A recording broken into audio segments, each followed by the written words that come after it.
అస్సలాముఅలైకుం వరహమతుల్లాహి వబర్కాతుహు. Hi hello welcome to my channel అండి. ఈరోజు అయితే మధ్యాహ్నం అయిపోయింది, 3 అయిపోయింది, ఇంకా భోంచేయలేదు. ఇప్పుడు 3 గంటలకు భోంచేయాలి. భోంచేసే ముందు ఒక మ్యాంగో అనేది కటింగ్ చేసుకొని పెట్టుకుందాం అనేసి. ఇంకా చివరిలో ఇంక తినకూడదు, ఎందుకంటే వర్షాలు పడుతున్నాయి కదా, ఇంకా ఇప్పటి నుండి ఆపేయడమే.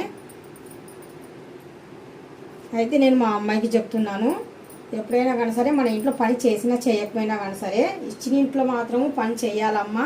మన ఇంట్లో అయితే కనుక బద్ధకంగా ఉన్నా పర్వాలేదు, అమ్మ వాళ్ళ ఇంట్లో ఎలాగున్నా పర్వాలేదు, ఇచ్చిన ఇంట్లో మాత్రము ఎలాగ ఉండాలంటే కనుక మీ అత్త మామగారిని నువ్వు బాగా చూసుకోవాలి అని చెప్తూ ఉంటాను.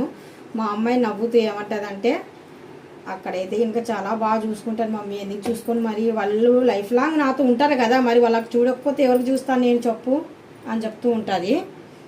మా అమ్మాయి చెప్పింది కరెక్టేనా లేదా? అయితే కనుక నేను నవ్వుతూ ఉంటాను అనమాట. మా అమ్మాయికి చాలా తెలివితేటలు ఎక్కువ అయిపోయినాయి అనేసి. అంటే మరి ఆ మాత్రం చెప్తుంది అంటే కనుక గ్రేటే కదండి.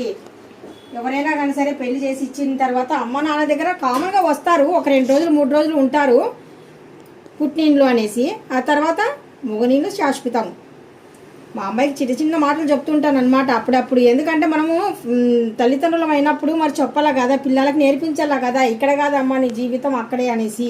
ఇప్పటి నుండి చిన్న చిన్న 2 ముక్కలు చెప్పామనుకోండి, పిల్లలకు ఆ మాటలు అనేటివి అర్థం అవుతాయి అనమాట. అప్పుడు మా అమ్మగారు ఎందుకు చెప్పారు, నిజమే కదా అన్నట్టుగా ఉంటుంది. అమ్మ వాళ్ళ ఇంట్లో పచ్చడి మెతుకులు తిన్నా కానీ సరే బిర్యానీ తిన్నట్టుగా ఫీలింగ్ వచ్చేస్తుంది. నాకైనా సరే అదే ఫీలింగే. పుట్టినిండ్లు అంటే మా ఇంట్లో పుట్టింట్లో అంటే ఇంకా మనకు ఏం ఎలాగ పెట్టినా కానీ సరే సరిపోతుంది. అంటే అమ్మ నాన్న అన్నట్టు ఉంటుంది కదా. మనం అది కాదండి శాశ్వతం. శాశ్వతం అంటే ఏంటి, మనము ఏ ఇంటికి వచ్చామో అది మనకు శాశ్వతం, లైఫ్ లాంగ్ తోడు నీడ ఉండేది ఎవరు మనతో, మన కట్టుకున్నోడు కదా. అందుకనేసి అక్కడ ఎంత ప్రేమతో మనం ఉంటామో మన కట్టుకున్న భర్తతో కూడా మనం అంతే ప్రేమగా ఉండాలి. మా అమ్మ అయితే కనుక నాకు అలాగే నేర్పించిందండి. నేను మా కూతురికి నేను అదే నేర్పిస్తున్నాను. కట్టుకున్న భర్తనే మనకు శాశ్వతం. ఏదైనా కానీ సరే షేర్ చేసుకోవాలంటే భార్య భర్త ఇద్దరు కూర్చొని మాట్లాడుకొని షేర్ చేసుకోవాలి, కలిసిమెలిసి ఉండనీకనే ప్రయత్నం చేయాల. ఇలాగ రాగానే ఇలాగ వెళ్ళిపోతామంటే అలాగ కుదరదు. ఎందుకంటే ఇటుపక్క కూడా అమ్మ నాన్న కష్టపడి పెంచి పెద్దగా చేసి పిల్లలకు చదివించుకొని భవిష్యత్ అనేది వాళ్ళ ముందు వెళ్ళాలనేసి కోరిక ఉంటుంది ఏ తల్లిదండ్రులకైనా కానీ సరే. అవునా కాదా?